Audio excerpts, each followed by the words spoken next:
Alright, we're working on the 1200 mixer. This is the black and white mixer. This is the one I put the liners in last year. You can kind of see the liners up on the wall there. And here's our date. We put this liner kit in February, and what I'm working on, and I forgot to turn the camera on in the first part of this project here, but we're adjusting the kicker plates in this, and I put these plates here on there so that it would lift the cornmeal and the grain up into the mix, and they are wore out, so we're cutting them off. I'm using the plasma cutter to cut the welds, and then we'll cut a new plate. We'll set that on there, and what this does, like I was saying, is that when you dump in the grains and whatever, the grains will pool up in the corners here, and what that plate does is it actually lifts the grain up into the rest of the mix. So I've got the one on the back one cut off, that one there, that's the actual kicker plate that goes on there, and then we put a little bit of a plate on, and it helps the mixer to start easier. So that's the existing kicker plate, but we end up putting a flat tail on there, and it actually helps the mixer wagon start on the PTO easier. So we're going to finish cutting this one off. Again, I forgot to turn the camera on the first part of this project here, so I'm a little late here with some of this coverage here.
Alright, we've got that cut off in there. Now we just got to clean it up with the grinder here.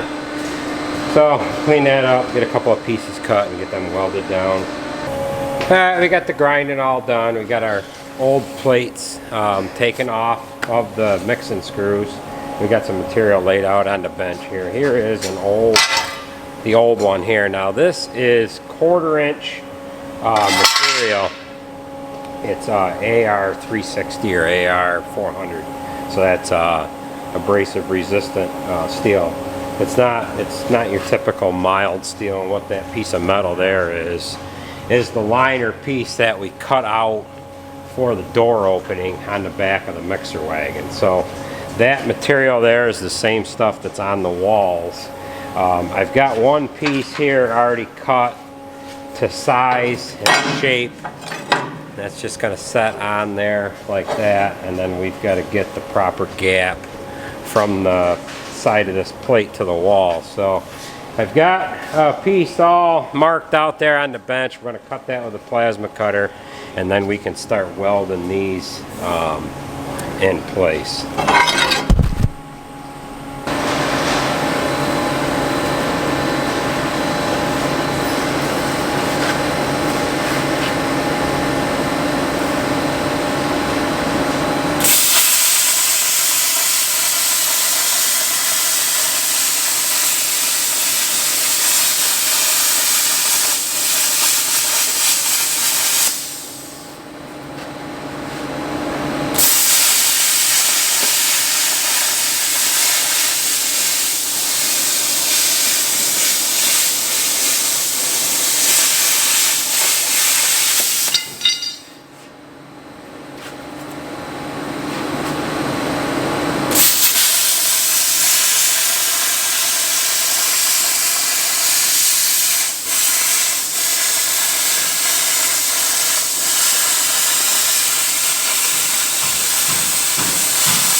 we've got this all cut. Now we're just going to shape it with the grinder.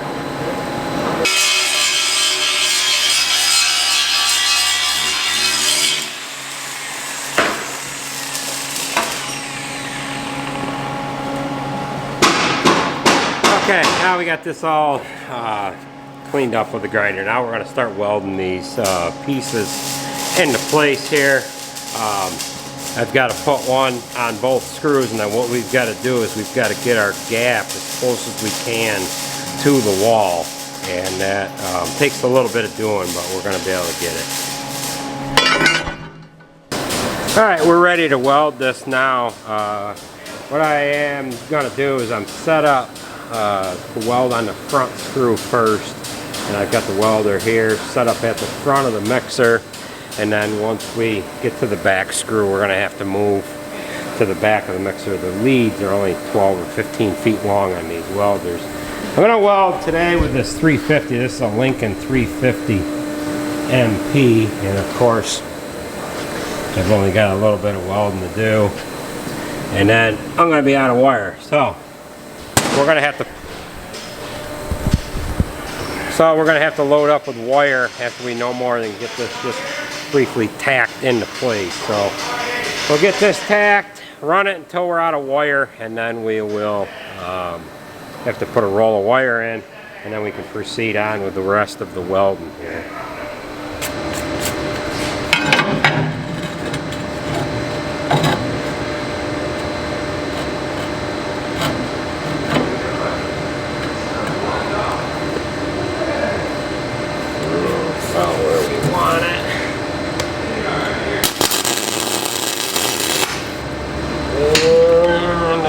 Gas on.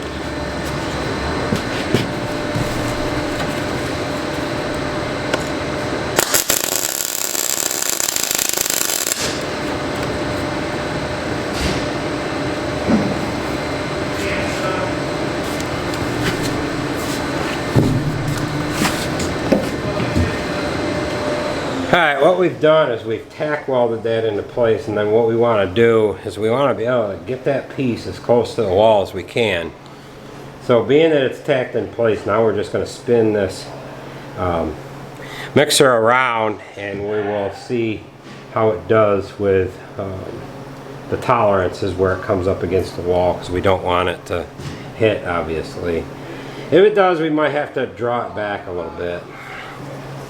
Alright, we'll just push this around. Make sure it's not going to hit.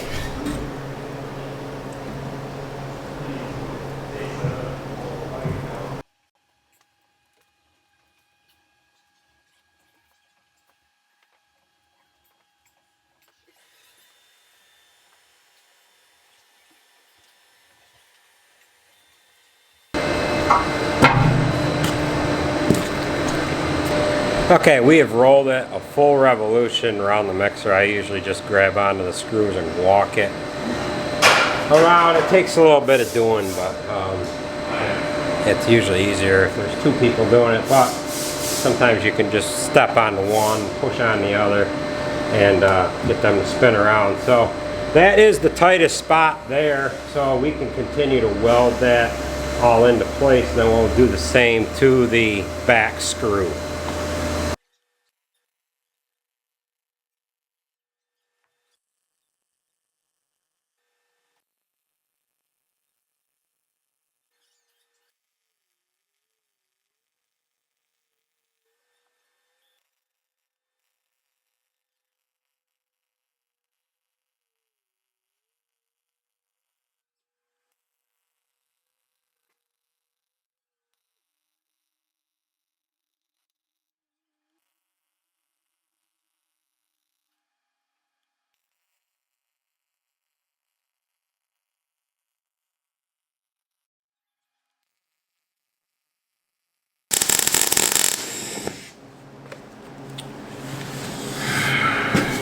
Alright, we are out of wire.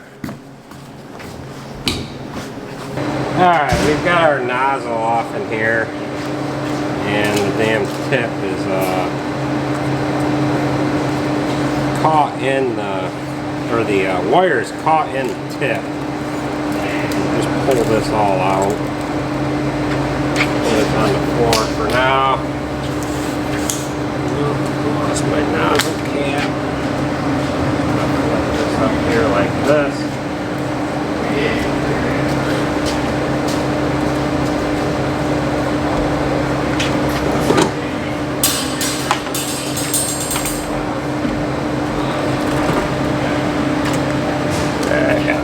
Wire here, oh, Lincoln wire. This is 035.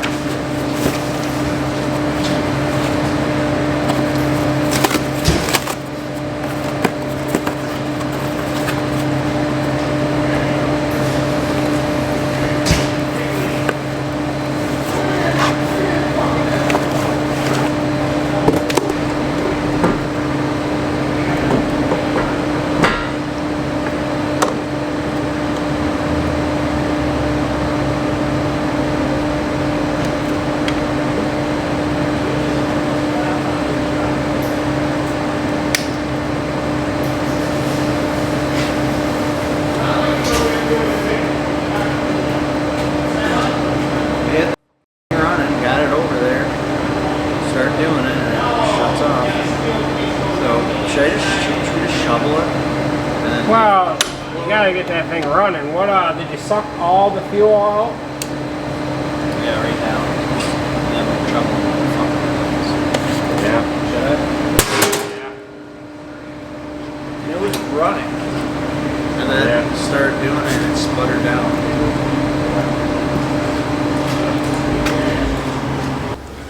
Alright, we'll just power this through. That wire run.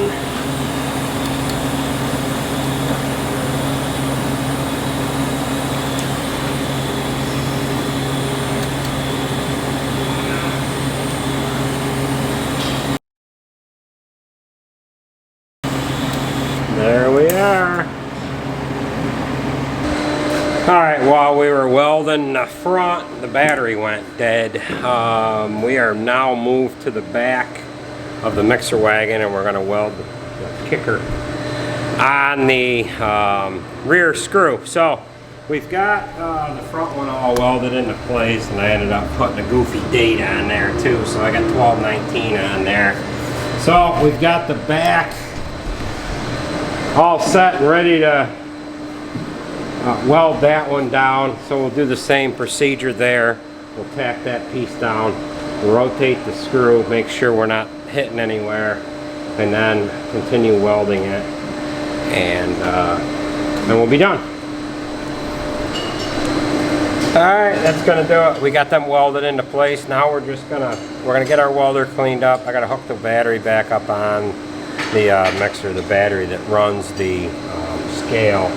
We'll turn the PTO on and run this and make sure that everything is okay and that they're not gonna hit, you know, while they're spinning at a little higher rate of speed here.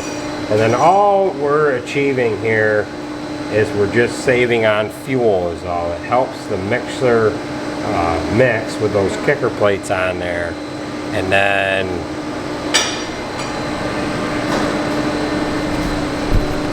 Where's this going?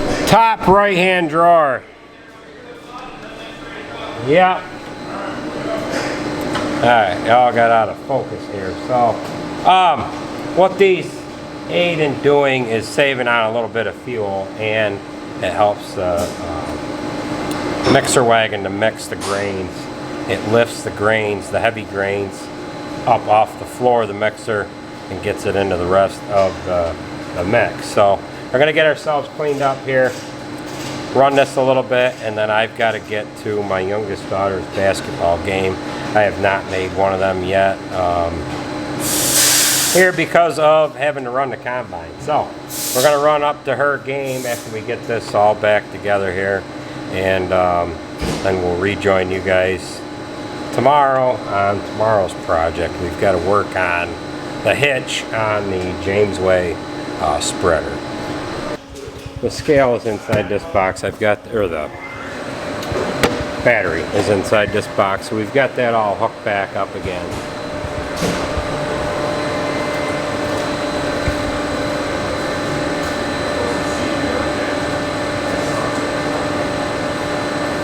Alright, now we will run this.